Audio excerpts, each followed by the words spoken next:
Así que vamos a ver. ¿Quiénes son los teamallistas? ¿Quién es el tío del foco? ¿Quién ha escrito la obra? ¿Quién la dirige? Tradicionalmente, aquí vemos a unos señores apuntando a otro con una espada. Esto es un grabado que representa una ceremonia masónica. Tradicionalmente se pensaba, y así fue durante muchos siglos, o durante varios siglos, que ese teamollista era en buena medida las sociedades secretas.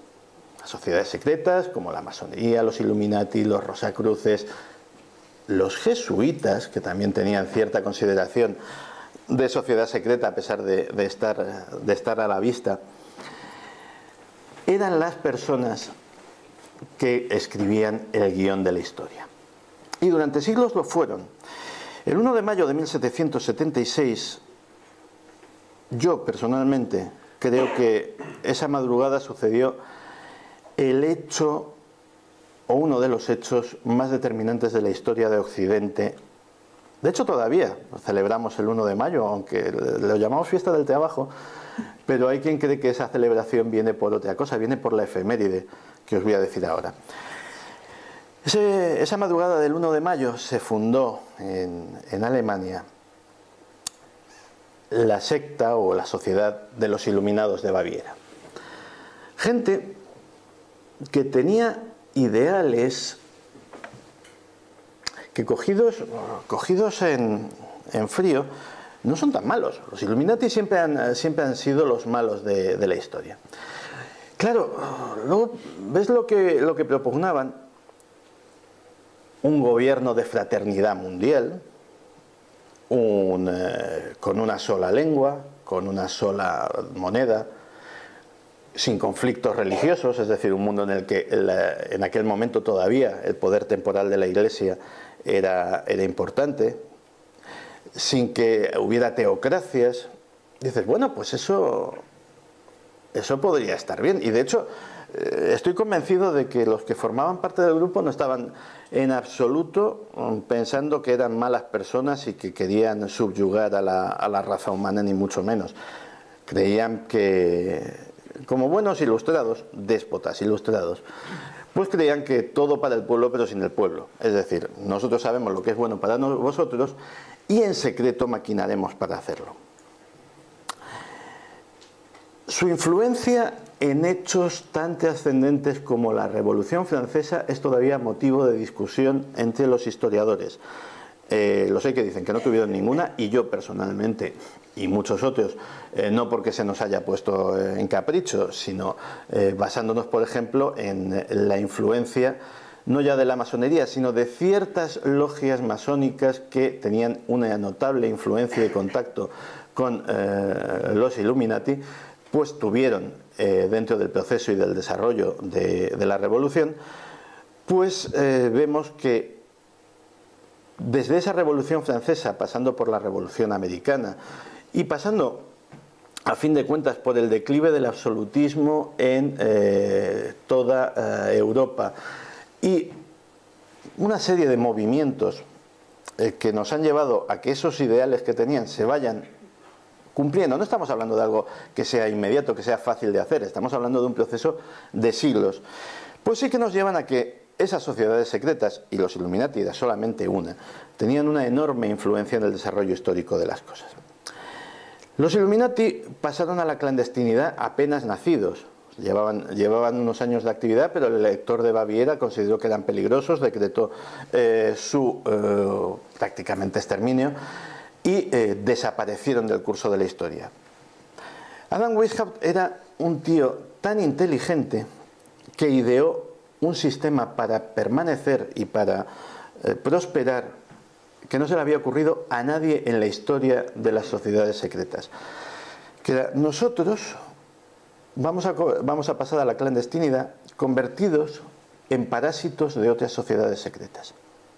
Es decir, vamos a infiltrarnos en la masonería, vamos a infiltrarnos en la Iglesia, vamos a infiltrarnos en el mundo de los jesuitas y vamos a infiltrarnos en cualquier otra sociedad que veamos que tiene poder, que tiene medios para llevar a la humanidad a donde queremos, y vamos a intentar torcer su voluntad desde dentro, sin darnos a conocer, para que esto sea así. Y durante años se hizo así, pero ningún proyecto humano es tan longevo y tan resistente como para resistir el paso de los siglos. Y aunque el espíritu de esas personas o el espíritu de esa organización sigue vivo, yo creo que la sociedad no, pero sí que ha tomado formas más modernas. La foto en color es muchísimo más reciente, es del Foro Económico Mundial de Davos. Todos los años, en Davos, Suiza, se reúnen un par de miles de las personas más influyentes del planeta a hablar de sus cosas de persona influyente. De hecho, influyentes tienen que ser porque, no tengo ni idea de la entrada que habéis pagado aquí, pero la entrada para esto es de más de 170.000 euros, para entrar al Foro Económico Mundial a hablar un rato. Mejor dicho, a escuchar, porque ni siquiera eres de los que hablan. O sea, los que hablan son estos cuatro que están ahí, más Bill Gates y todo el que quiera allí dar más o menos una conferencia, pero el resto paga 177.000, para ser exactos, euros de inscripción para estar ahí. ¿Y qué vale 177.000 euros? Porque esta gente no es tonta, ¿eh? O sea, esta gente tiene 177.000 euros para gastárselo precisamente porque sabe en qué se gasta 177.000 euros. Hay una anécdota, claro, los ricos son ricos porque saben el valor del dinero y saben para qué sirve. Los ricos son ricos sobre todo porque saben para qué sirve el dinero, que no es para gastárselo. Eso es lo que pensamos los pobres. El dinero vale para otra cosa.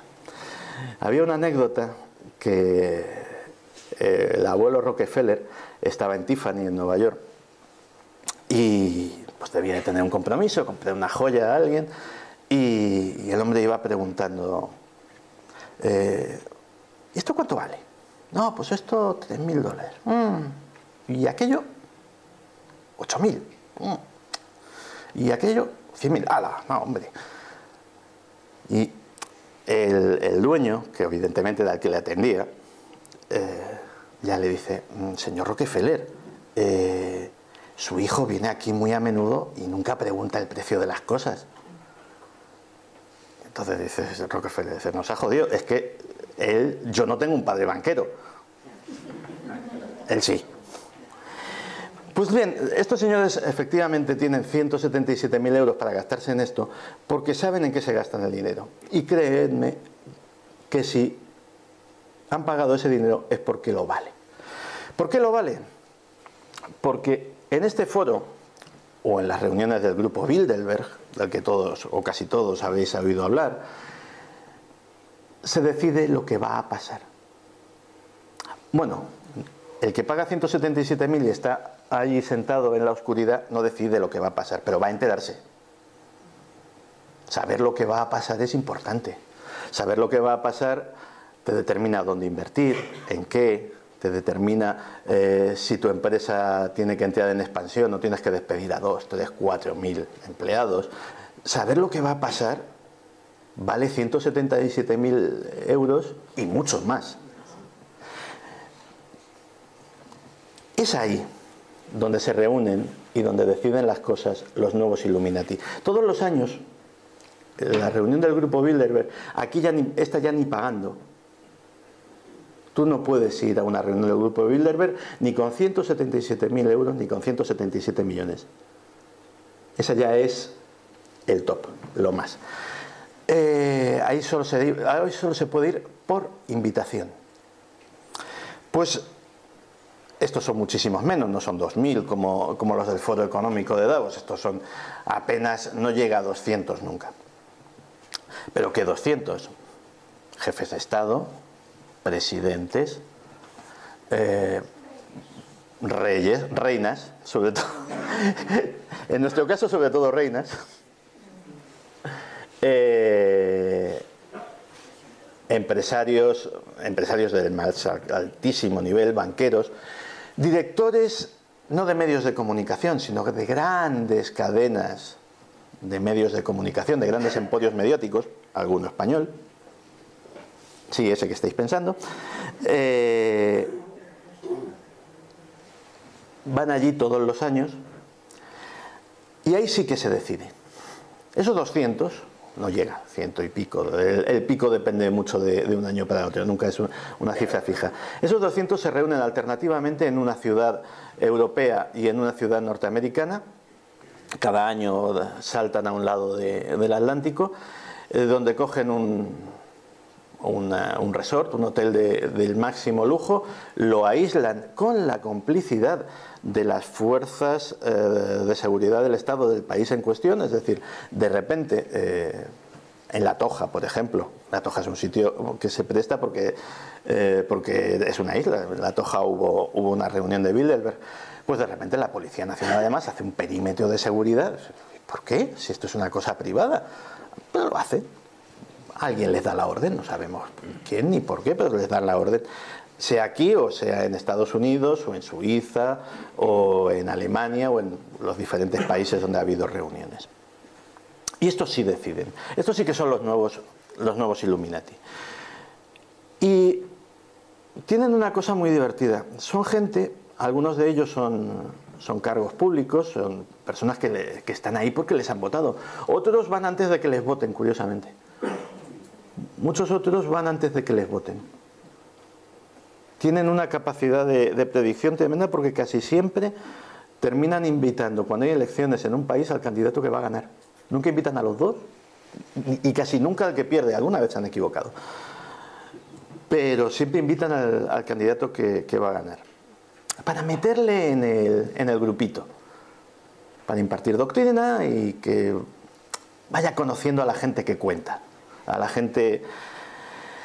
Y estos sí que han recogido en buena medida, no voy a decir que sean Illuminatis, pero sí han recogido en buena medida el ideario de los antiguos Illuminatis, que os lo voy a resumir en una sola palabra: globalización. La globalización es lo que se ha montado en todas estas reuniones más o menos secretas, en todos estos sitios donde van el presidente de tal país o el ministro de tal otro, que no estarían ahí si no les hubiésemos votado, pero van a hablar en secreto. Porque, según dicen los propios estatutos o la propia página web del grupo Bilderberg, es que la gente se siente más libre si habla en secreto y luego no se sabe lo que ha dicho. Lo cual te lleva a pensar, dice, o sea que esta gente dice cuando se reúnen entre ellos cosas que no dirían jamás delante de una cámara. Es una bonita reflexión sobre la gente que nos dirige.